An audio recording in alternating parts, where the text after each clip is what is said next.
Hello and welcome to Daytime, your place for scary stories straight from the horror forums of Reddit. Make sure to like and subscribe for more horror tales of things that go bumping the night. On tonight's episode, a man looking to relocate for his job gets an apartment with an interesting landlord. So, no matter what you say or do, they will never leave their homes. I want to tell you about the most turbulent time in my life. There was a 3-month period where my world crumbled. The woman I was going to marry moved to Europe to pursue higher education.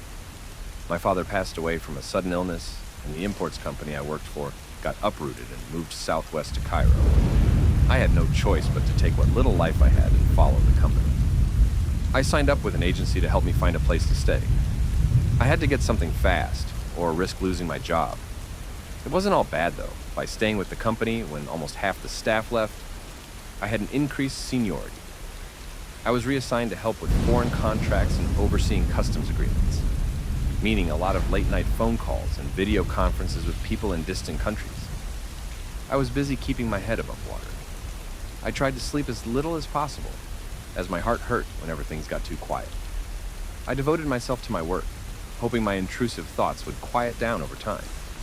Because if they didn't, well, that was hell on earth. I was lucky. There was an opening for an apartment on short notice. The rent was surprisingly cheap, and it was a nice neighborhood. There was a notice about there being an adjoining shop downstairs, but that it had limited opening hours and the rent was cheaper to compensate. I looked over the floor plan and couldn't find anything to complain about. 2 rooms, a kitchen, a bathroom, and a storage closet. It was all I needed. No one seemed to have anything bad to say about the owner either. Now, I could have signed up for a look at the apartment before I signed the lease, but I was afraid that I might lose my spot in the queue. It was a very attractive deal, both location-wise and rent-wise. To find a place like that on such short notice is almost unheard of.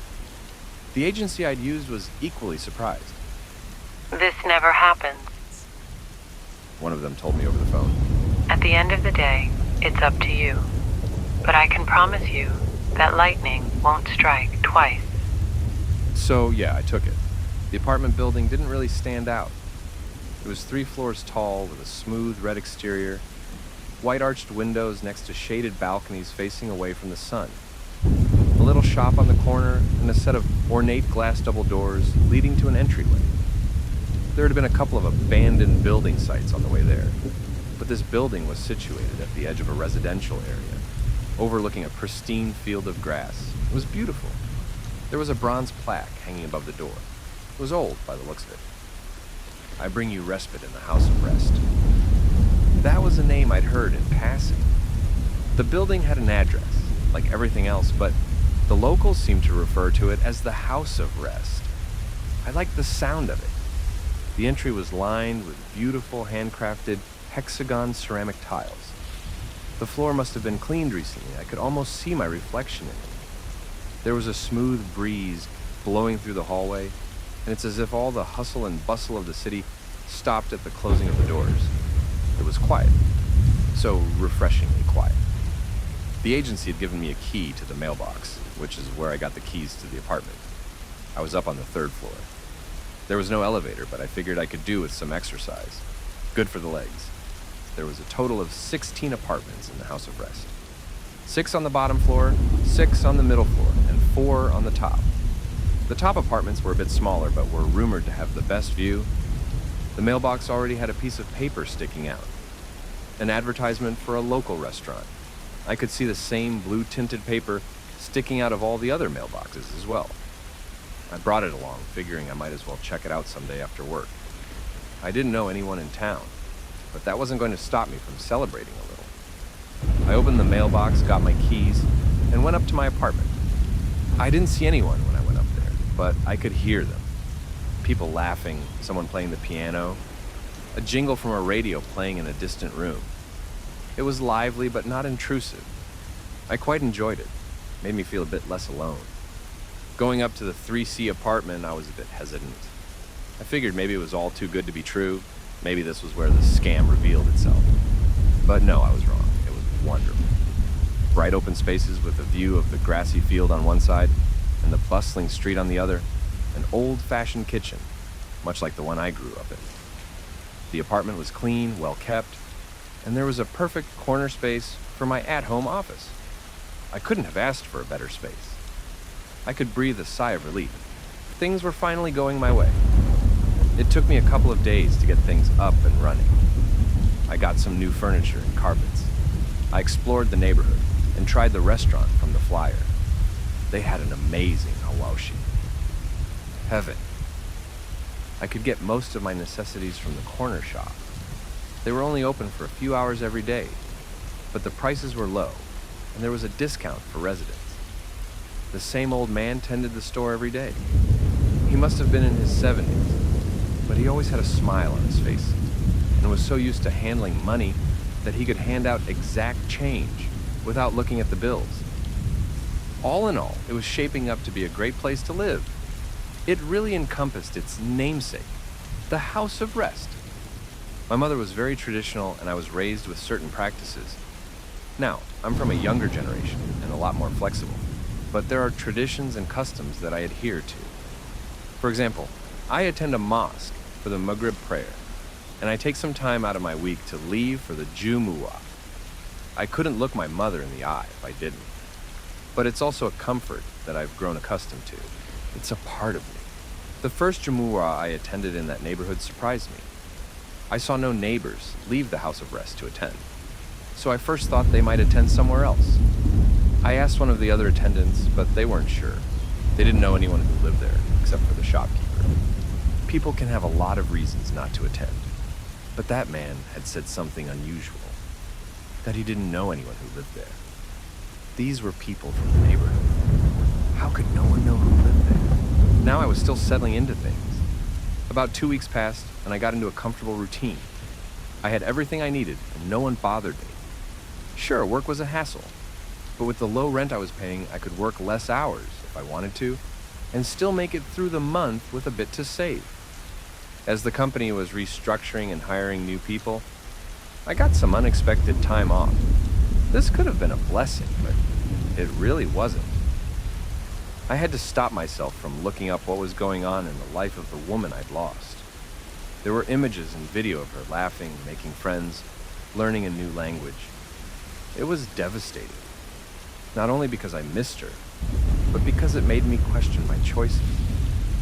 I lay awake at night wondering if I should have dropped everything and gone with her. But instead of dwelling on it, I tried to make the best of what I had. And in that space of thought, my mind kept wandering back to the curious fact of my neighbors. How come no one knew them? And why had I never seen them? I would hear them sometimes. I could hear them talking, laughing, cooking. They were there, behind the closed doors. But they were there.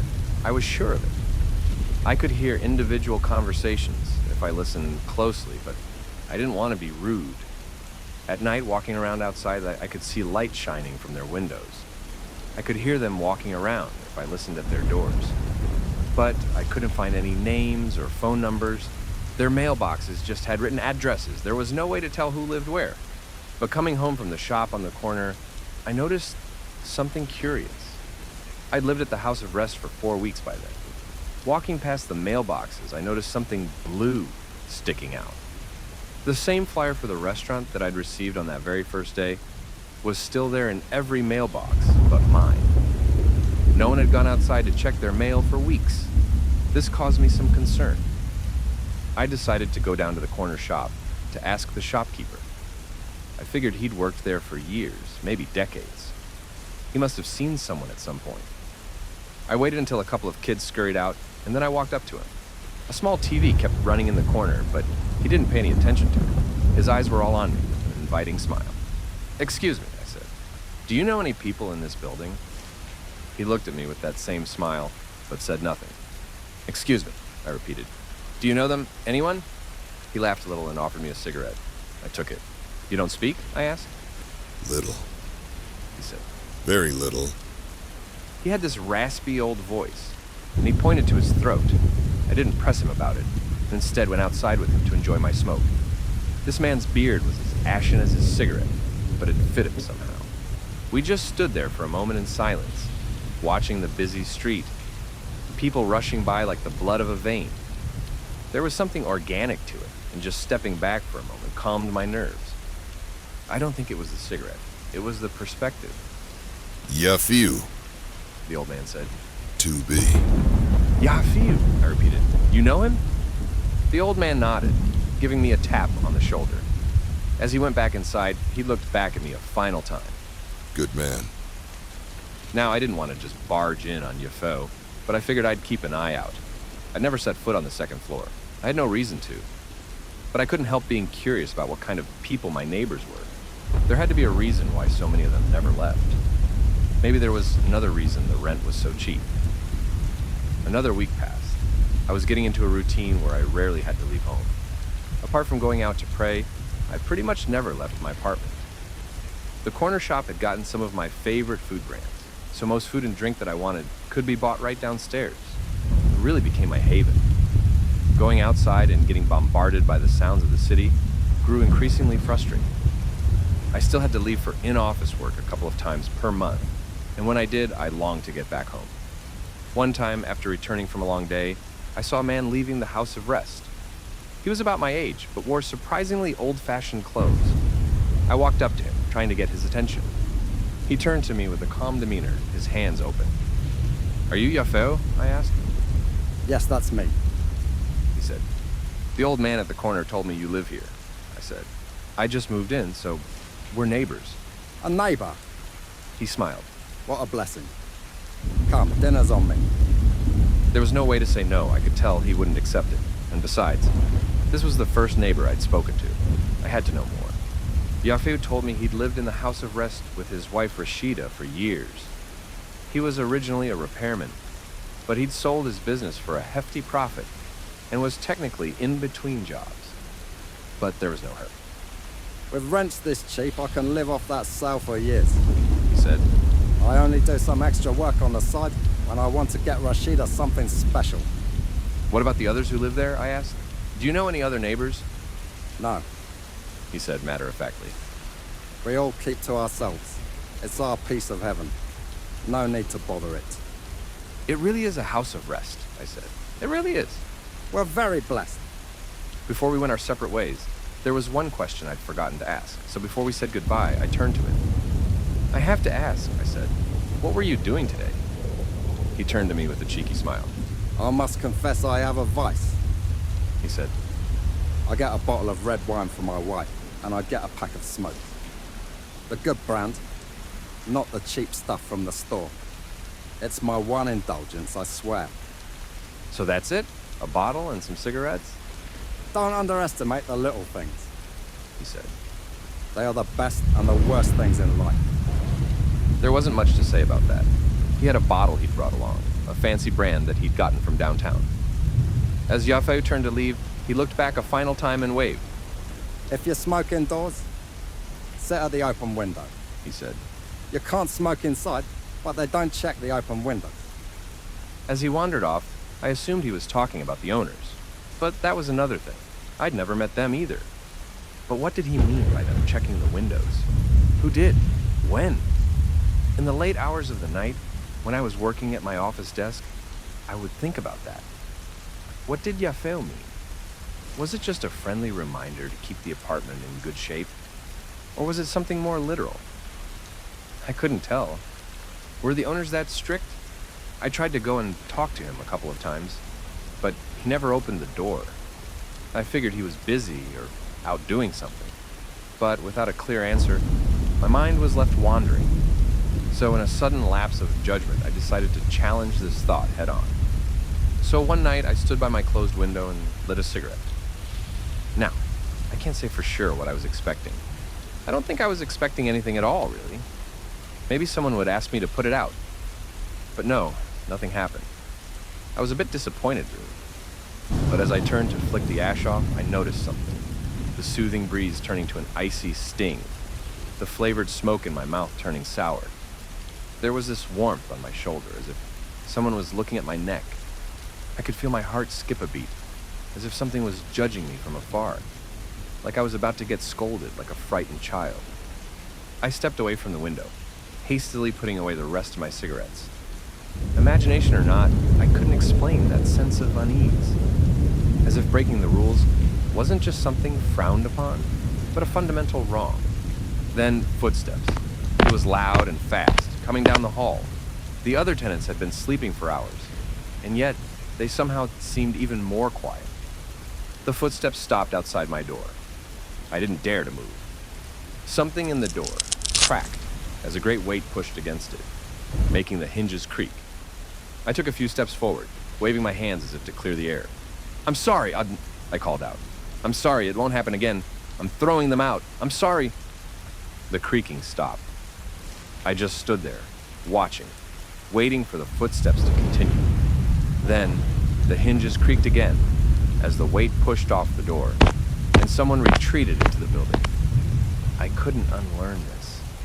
There was someone in that apartment building watching me. While the house arrest was an amazing place to live, I couldn't stay with that kind of pressure hanging over my head. I reached out to the agency about getting a new place, but they warned me it could be a matter of months. So for now, I had to keep my head down and hope for the best. After that night, I would notice little details around the building.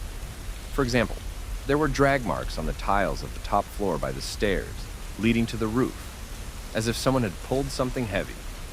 The locks on the mailboxes were all a bit frayed, which didn't make sense to me.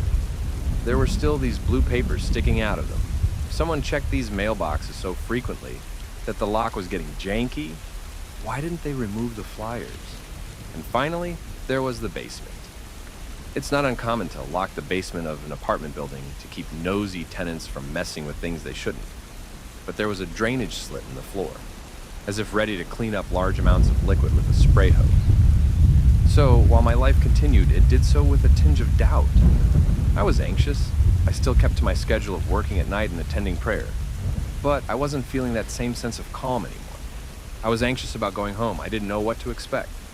I decided that I ought to try talking to my neighbors again. For real this time. I needed answers. And if I couldn't get them, I would leave that place come hell or high water. So after Jumu'ah, I went home with the intent to go door to door. So I did, floor by floor. I could hear them. Different voices doing different things. Talking, eating, listening to music. But as soon as I knocked, they went quiet. No one came to open, not even Yafeu.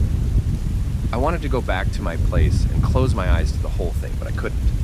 I couldn't pretend like there was nothing going on. So I checked the floors again for something drastic. I found it on the top floor of the building, a fire alarm. I pulled it. I had to get people out of those apartments, and I had to know what was going on. I was a bad neighbor, but if this continued, I wouldn't be a neighbor at all. But the alarm did nothing. It was disconnected. So, while this building was in pretty good shape, it was old-fashioned. It had a sort of grimy PA system in place, with speakers lining the hallways. Looking around on the bottom floor, I found a white side door leading to a supply closet with the PA system controls. I couldn't help but notice how well used the cleaning supplies were. There was even a garden hose for spraying away liquid of some kind. I turned on the PA system and heard it crackle to life. It was old, but functional, if barely. I had to click the button a couple of times to get it to work. And as a first test, it only picked up every third syllable or so. My voice barely carried through the old wires, coming out as a distorted, crackling mess. But after a couple of seconds of adjusting and holding the cable at just the right angle, it worked. "Please exit the premise," I said. "You need to leave your apartment. This is a temporary measure." I didn't recognize my voice, and it carried so slow that I could hear myself on the floors above. This had to do the trick. If this didn't work, nothing would. I hurried up to the second floor. Every door was closed, and it was quieter than usual. Then, one by one, the doors would open. Doors clicked and swung open tentatively. Careful eyes looked outside, scanning the premise for answers. There was Yafeu, of course. Next to him, his wife Rashida. But there were others, too. Beautiful young couples, some with children. Each and every one of them a picture-perfect couple or family. And all of them as healthy and well cared for as you could hope for. They started walking out into the hallway. I could hear the same happening on the floor above. What's going on? Someone asked. Is there a problem? Do we need to leave? Another asked. He said we shouldn't leave. I don't want to leave. Someone added. Please, don't make me. Please. The PA system crackled. Return to Holmes. Turn to home. Go back inside. Go back. Inside.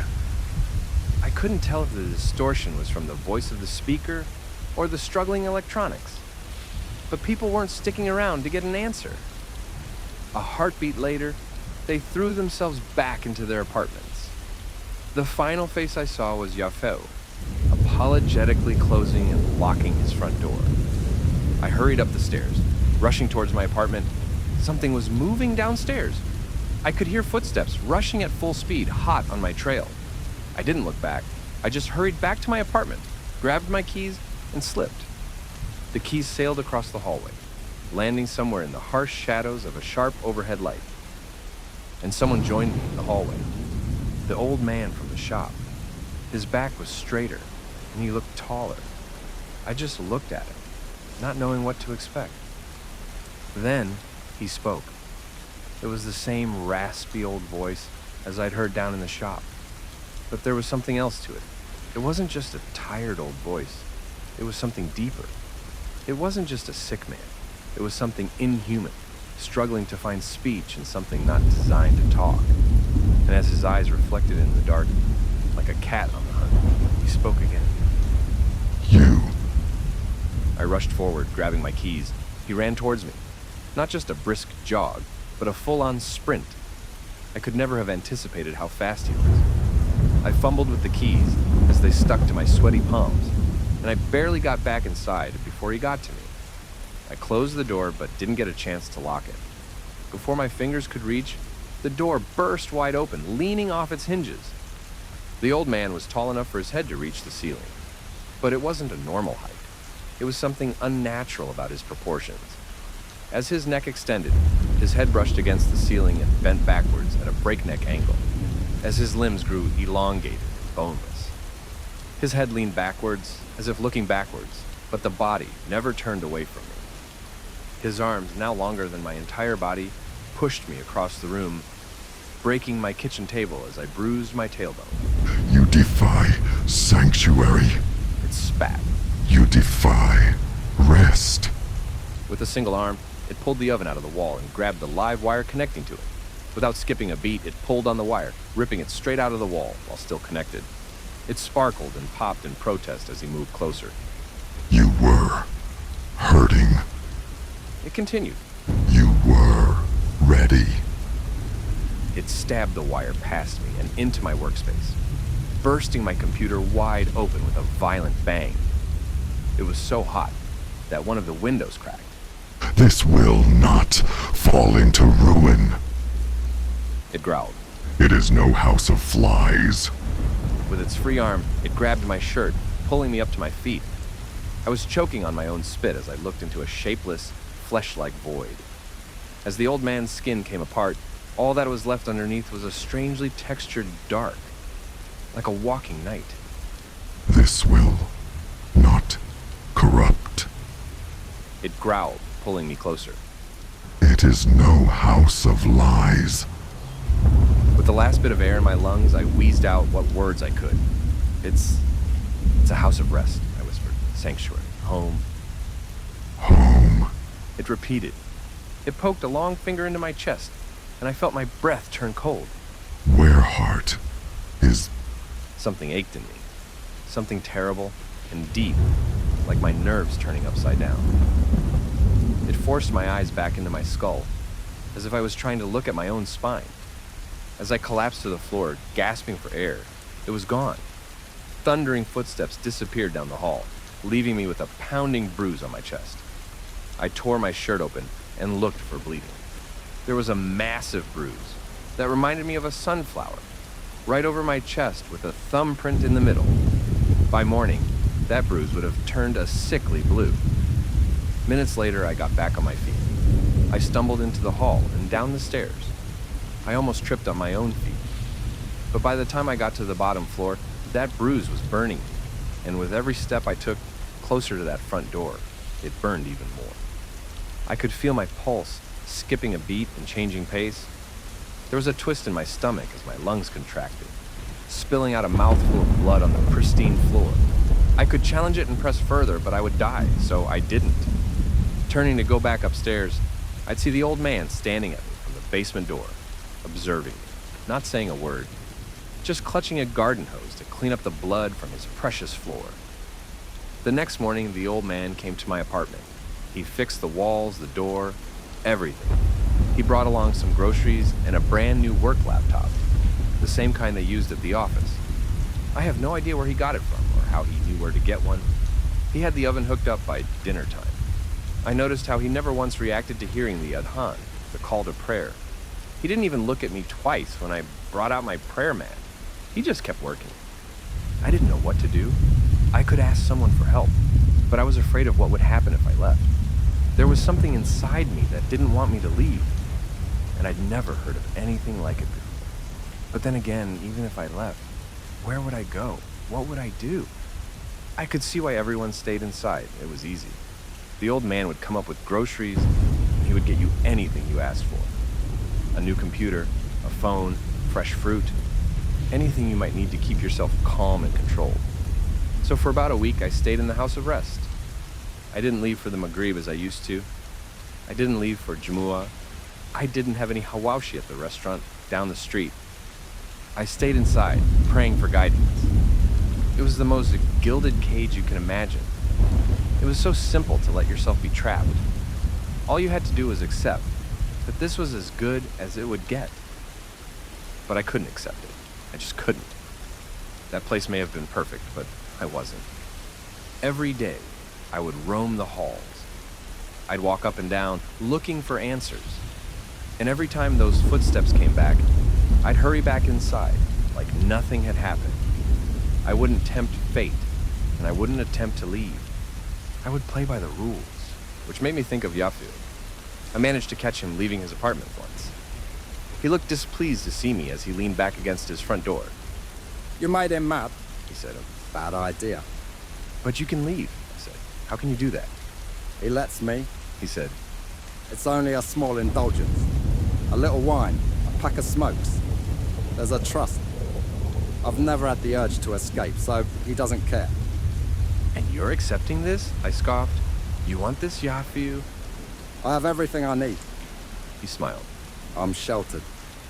I'm in love. My belly is full. This is the answer to my prayers. Isn't it yours too? I thought about it. In many ways, yes. If I stopped working altogether, the old man would still let me stay. I was sure of it. I'd still have food on my table. Hell, I'd probably have shows to stream on my laptop. And judging by the other people who lived there, he would keep me happy and healthy for as long as he could. Maybe he could even keep me young, like the others, as time passed. But there were things he couldn't heal. And there were things I didn't want to surrender. Not yet. "I can't stay," I admitted. "I will die." Yafel looked me up and down. There was something resolute in his expression, an understanding. Perhaps in the way we were different, could he see my pain? He walked up to me, handing me one of the fancy cigarettes from his pack. Then remember what I said when you smoke. Yafel whispered. Open the window. He doesn't check an open window. "I'm not interested in..." No, my friend. Listen. he repeated. He doesn't check the open window. That night I opened the window and lit my cigarette. I took in the bustling sounds of the city and leaned out. It was a long drop from the third floor. My heart was pounding, but not like it had when I tried to leave on the first floor. Yafu was a genius. This thing didn't expect me to climb out a window. Maybe it was so rigid in its rules and regulations that it couldn't fathom the window being used as an exit. Couldn't imagine what it would be like to break rules. Using a bedsheet, I leaned out. I was having second thoughts. My heart was pounding, but I couldn't tell why. Was I dying or just deathly nervous? I felt around with the sole of my left foot, trying to find a grip. But no. The exterior was a smooth red. There was nothing to grab. Instead, I settled on dangling out the window. clinging to that bedsheet for dear life. At some point, my hand slipped. I fell and smacked the corner of an arched window, sending me into a roll. I hit the ground at an angle, bruising 2 ribs and knocking my shoulder out of its socket. But I was alive, screaming but alive. I could hear the crackling of the PA system from the house as a furious scream curled over the airways. I could see the lights of my apartment go on and off. I heard glass and wood break as something tore through it. People were gathering on the street, thinking there'd been a brawl, that I'd been thrown out of a window. Someone was filming, another was calling for help. As they carried me away, I saw the shadow of an old man linger in the open window. And on the floor below was Yafeo, raising a lit cigarette at me. Other tenants joined him from their own windows, looking out at me with pity, shaking their heads, shedding a few tears. They weren't angry, they were mourning. And in a flurry of emergency services pain and raised voices, the house of rest disappeared from my sight. I haven't been back since. I never knew who to talk to. Everyone who I thought would listen had nothing to say. I learned quickly after talking to my family that my story sounds mad. I've tried to soften it to say that the landlord was abusive, but they couldn't make sense of it. Then why did you stay so long? They'd ask. And wasn't he just an old man? You have to look at it for what it really is. You have to hear and believe the full story. That's why I wanted to talk to you here. One of few places where I think a voice can be really heard. But I'm not going back, and I never will. The bruise on my chest has long since turned into little black strings. Most of the time, it just looks like roots, but it flares up sometimes. When it does, the surrounding skin gets this mild tint of blue, like the image of a strange sunflower.